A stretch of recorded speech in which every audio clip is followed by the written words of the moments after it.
चलें आज बिना बीटर के, बिना मक्खन के, बिना ओवन के बनाए एक ऐसे बिस्किट्स जो कि बेकरी में भी नहीं मिलते। इतने टेस्टी और मज़ेदार और यूनिक किस्म के बिस्किट्स के आप खाएं तो खाते ही रह जाएं। तो ना ओवन का इस्तेमाल करूंगी और ना ही बीटर का इस्तेमाल करूंगी और बनाएंगे ये क्रंची से मज़ेदार बिस्किट सिर्फ़ और सिर्फ पतीली के अंदर।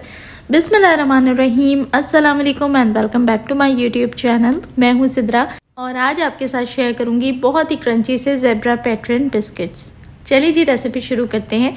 तो ना ही मक्खन इस्तेमाल होगा और ना ही घी, बल्कि घर में रेगुलर इस्तेमाल होने वाला कुकिंग ऑयल इस्तेमाल करेंगे। आधा कप के जितना लेंगे कुकिंग ऑयल और शामिल करेंगे आधा कप के ही जितनी पिसी हुई चीनी। अच्छा, घर की नॉर्मल दानेदार जो चीनी होती है उसे ही मिक्सी जार में पीस लें। इसके लिए अलग से आइसिंग शुगर लेने की ज़रूरत नहीं है। चीनी को और कुकिंग ऑयल को आपने अच्छे तरीके से हैंड विस्क से ही मिक्स करना है। आधे से 1 मिनट आप मिक्स कर लें। इससे जो चीनी है वो ऑयल के साथ अच्छे तरीके से मिक्स हो जाएगी और दोनों एक अच्छा सा वाइट सा मिक्सचर बना लेंगे। मतलब कि बस इतना ही मिक्स करना है कि दोनों चीज़ें अलग अलग ना नज़र आएँ। उसके बाद शामिल कर देंगे इसके अंदर 1 अंडा। अच्छा, इस बिस्किट्स में हम भर भर के अंडों का इस्तेमाल नहीं करेंगे, सिर्फ और सिर्फ 1 ही अंडा ऐड करूँगी और अंडे के साथ भी आपने इसको इतना ही मिक्स करना है कि अंडा इसके अंदर कम्प्लीटली मिक्स हो जाए। मैं बीटर का इस्तेमाल नहीं कर रही, लेकिन जिन लोगों के पास अवेलेबल है और वो टाइम को सेव करने के लिए यूज़ करना चाहते हैं ज़रूर यूज़ करें। अच्छा, अंडा ऐड करने के बाद हमने जब इसको मिक्स किया तो आप देखेंगे कि एक जेली जैसा सा सब्सटेंस बन जाएगा। मतलब कि अंडों के साथ आप इसे मिक्स करेंगे ना तो मिक्स करना ही मुश्किल हो जाएगा। ये देखें कितना ये लस्ट्रस हो चुका है, कितना ज़्यादा ये एकदम गाढ़ा सा हो चुका है। तो इसका भी मैं आपको सोल्यूशन बताती हूँ कि किस तरह आपने इसको नॉर्मलाइज करना है। लेकिन क्योंकि अंडा ऐड किया है तो अंडे की स्मेल को ख़त्म करने के लिए पहले ऐड करेंगे 1/4 टेबल स्पून के जितना वनीला एसेंस, ताकि बेकरी वाली खुशबू भी आ सके बिस्किट्स के अंदर।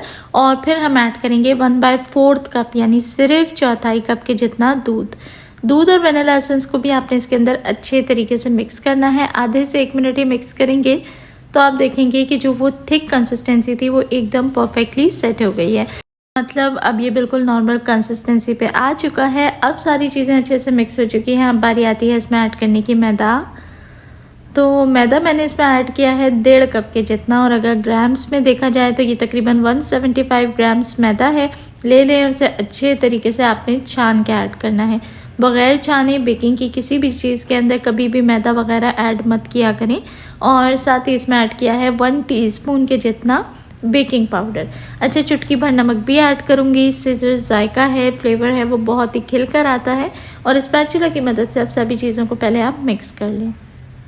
अच्छा, यहाँ एक चीज़ ऐड करना चाहूँगी कि मैदा मिक्स करते हुए आपने इस बात का अंदाज़ा ज़रूर करना है कि क्या ये मिक्सचर बहुत ज़्यादा पतला हो रहा है, इसमें मज़ीद मैदा ऐड करने की ज़रूरत तो नहीं। अगर आपको ऐसा लगता है कि ये काफ़ी गीला गीला सा मिक्सचर है तो हो सकता है इसमें आपको थोड़ा सा मैदा मज़ीद ऐड करना पड़े। मैंने आपको वो मेजरमेंट दी है जो मैंने ऐड की है, लेकिन हर किसी का जो ऑयल है और जो दूध है उसके ऊपर भी डिपेंड करता है कि क्वांटिटी थोड़ी सी 19-20 हो जाए, क्योंकि हम बिस्किट्स बना रहे हैं और बिस्किट्स में जो टेक्सचर है वो परफेक्ट चाहिए होता है। इसलिए मैं आपको ये बात कह रही हूँ कि आपने इस चीज़ को चेक रखना है। और अगर आपको ऐसा लगे कि मिक्सचर बहुत ज़्यादा ड्राई हो गया है तो इसके अंदर आप थोड़ा सा दूध या फिर ऑयल ऐड कर सकते हैं, लेकिन बहुत ही थोड़ा सा, जब तक कि आपकी जो मतलूब कंसिस्टेंसी है वो ना आ जाए। तो अच्छे तरीके से आपने पहले स्पैचुला की मदद से इसको मिक्स करना है और फिर हाथों के इस्तेमाल से आपने इसको एक अच्छी सी मीडियम सी डो बना के रेडी करना है। अच्छा, याद रहे कि बिस्किट्स अवन में नहीं बनेंगे, बिस्किट्स पतीली में बन रहे हैं, तो उसी हिसाब से हमें कंसिस्टेंसी को बिल्कुल परफेक्ट रखना होगा। अवन में चीज़ें बहुत सारी मैनेज हो जाती हैं, लेकिन चूल्हे पे जब हम बनाते हैं तो उसकी कंसिस्टेंसी परफेक्ट होना ज़रूरी है, वरना चीज़ एकदम बिखर जाती है। तो देखें, अब हाथों की मदद से मैं इसे मिक्स करूँगी। और ये जो ज़ेब्रा पैटर्न बिस्किट्स हैं, इनका पैटर्न किस तरीके से बनाया जाता है ये बहुत ही इंटरेस्टिंग है, तो वीडियो को आपने आगे तक मुकम्मल देखना है। तो ये देखें, मैंने डो को बहुत अच्छे तरीके से सेट कर लिया है और कंसिस्टेंसी आपके सामने है। ये बहुत हार्ड नहीं है, एकदम अच्छी सॉफ्ट और मीडियम सी डो है। अब आपने क्या करना है, इस डो में से 80% हिस्सा अपने पास रखना है और ये जो 20% हिस्सा है ना, ये आपने निकाल के अलहदा कर लेना है। अब इसके अंदर हमने ऐड करना है 1 बड़ा टेबल स्पून कोको पाउडर का, और क्योंकि हमने इसके अंदर पाउडर ऐड कर दिया है तो मज़ीद इसकी जो कंसिस्टेंसी है अब वो सेट करने की ज़रूरत है। तो 2 टेबल स्पून के जितना दूध भी ऐड करेंगे और उसके साथ अब आपने दोबारा से इसको गूंद लेना है ताकि ये जो कंसिस्टेंसी है ये परफेक्ट हो जाए और ये जो कोको पाउडर है ये पूरा का पूरा आपकी डो के अंदर अच्छे तरीके से इनरिच हो जाए और ये चॉकलेट केक डो बन के रेडी हो जाए। अब इस डो की मदद से हमने वो डिज़ाइन बनाना है और ज़्यादा जो बिस्किट्स बनेंगे वो वनीला पैटर्न पे ही होंगे। इससे सिर्फ हमें डिज़ाइन चाहिए, इसलिए हमने सिर्फ 20% लिया है। अब आपने डिज़ाइन किस तरह बनाना है, थोड़ा सा हिस्सा लेना है और अब आपने हाथों में इस तरीके से रब करके एक पतली सी पट्टी बना लेनी है। ये भी थोड़ा सा ज़्यादा था तो मैंने इसे कम कर लिया और मज़ीद कम करके आपने रफली सी इस तरीके की पट्टियाँ सी बना लेनी है। बहुत ही आसानी के साथ ये बन जाती हैं और बहुत ही इंटरेस्टिंग है इस बिस्किट को बनाना। और जब ये बन के तैयार होते हैं तो देख के दिल खुश हो जाता है कि इतनी खूबसूरत चीज़ आपने बनाई है खुद घर में, बिना किसी मशीन के, बिना ओवन के और बिना ही बीटर के। चलें जी, थोड़ा थोड़ा सा मटेरियल लेते जाएंगे और इस तरीके की पट्टियाँ हम बनाते जाएंगे। अब यहाँ पर एक चीज़ का ध्यान और रखना है, सारी जो पट्टियाँ हैं ना वो एक साइज़ की नहीं होनी चाहिए। ये की पॉइंट है बिस्किट में बेहतरीन डिज़ाइन देने का कि पट्टियाँ छोटी बड़ी बनाएं ताकि आपके बिस्किट्स के अंदर जो है वो खूबसूरती आ सके और बिस्किट्स जो हैं वो एक नज़र में अट्रैक्टिव चीज़ बन के तैयार हो।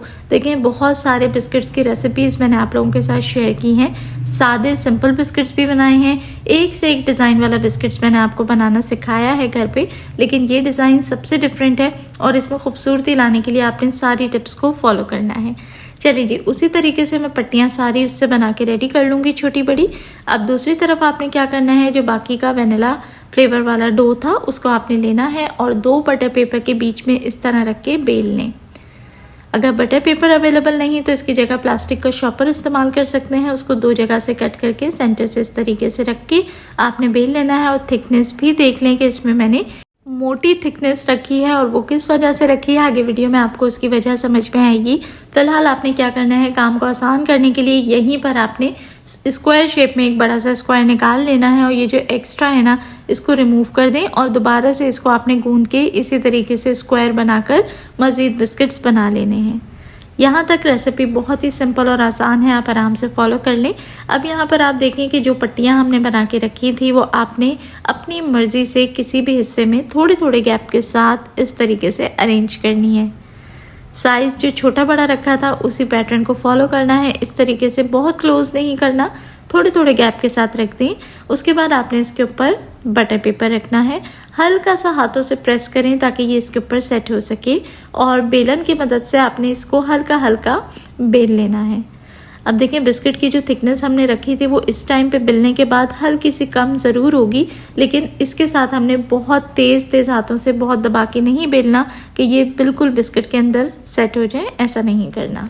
बस इतना हमने बेलन की मदद से प्रेस करना है कि ये इम्बोज हो जाए इसके ऊपर, निकले ना, लेकिन बहुत अच्छी तरह फ्यूज़ नहीं करना। अब बिस्किट्स हमने किस तरह बनाने हैं, मैंने क्योंकि ट्रायंगल बिस्किट्स बनाए हैं तो मैं इस तरीके से साइड से हल्की सी पट्टी निकालूंगी और फिर देखें एक ही साथ बहुत सारे ट्रायंगल बिस्किट्स आराम से कट के रेडी हो जाएंगे। एक पट्टी में से 4 हमने निकाल लिए। जो साइडों से अलग किए हैं उसको आप दोबारा से गूंद के बना सकते हैं, आराम से ये उठ जाता है और इसी तरीके से मैं सारे बिस्किट्स तैयार करूँगी। एक और भी तरीका है कि अगर आप स्क्वायर या सर्कल शेप में कटिंग करना चाहते हैं तो आप वैसे कर लीजिए, या फिर अगर आपके पास ट्रायंगल बिस्किट कटर है तो आप कुकी कटर की मदद से कर सकते हैं। अब यहाँ पर आपने बेकिंग की तैयारी शुरू कर देनी है। पतीली को 10 मिनट पहले ही प्री हीट कर लें और बेकिंग डिश के अंदर आपने बटर पेपर लगाना है। अभी खूबसूरती को बढ़ाने के लिए और जायके को एनहांस करने के लिए और मज़ीद क्रंची बनाने के लिए बिस्किट्स को आपने इसके सारे तिकोन पे ब्रश की मदद से दूध अप्लाई करना है, बहुत हल्का हल्का, ताकि ये गीला हो जाए। और उसके बाद आपने साइडों से इसको तिल लगा लेने हैं।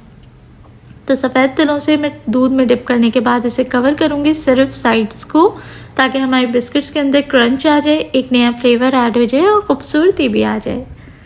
तो चलें जी, इसी तरीके से लगा लेंगे। और एक और तरीका मैं बता दूं कि अगर आप जल्दी काम निपटाना चाहें तो पतीली के अंदर डायरेक्टली ही बिस्किट्स को तीनों कॉर्नर से हल्का सा डिप करें दूध में और फिर तिल को इस तरीके से साइडों से कवर कर लें।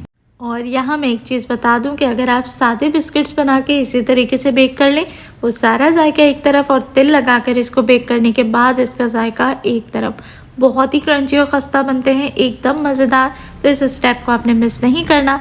पतीली जो प्री हीट करें उसके अंदर आपने स्टैंड रख के डिश रख देनी है, कवर करें और 30 मिनट्स के लिए लो मीडियम हीट के ऊपर इसे आपने बेक करना है, जब तक इसके ऊपर हल्का सा गोल्डन सा कलर ना आ जाए, खूबसूरत सा कलर ना आ जाए। तो ये देखिए बहुत ही ज़बरदस्त से हमारे सेसमी ज़ेब्रा पैटर्न कुकीज़ बन के तैयार हैं। ज़रूर ट्राई करें इस रेसिपी को, आसान तरीन रेसिपी है और अपना फीडबैक ज़रूर दें कि आपको रेसिपी कैसी लगी। अच्छी लगी हो तो वीडियो को लाइक करके फ्रेंड्स और फैमिली में ज़रूर शेयर करें और चैनल पर नए हैं तो रिक्वेस्ट है कि सब्सक्राइब ज़रूर कर लें। अपना रखें ढेरों ख्याल और मुझे दुआओं में याद रखें। देखने वाले सभी लोगों का बेहद शुक्रिया।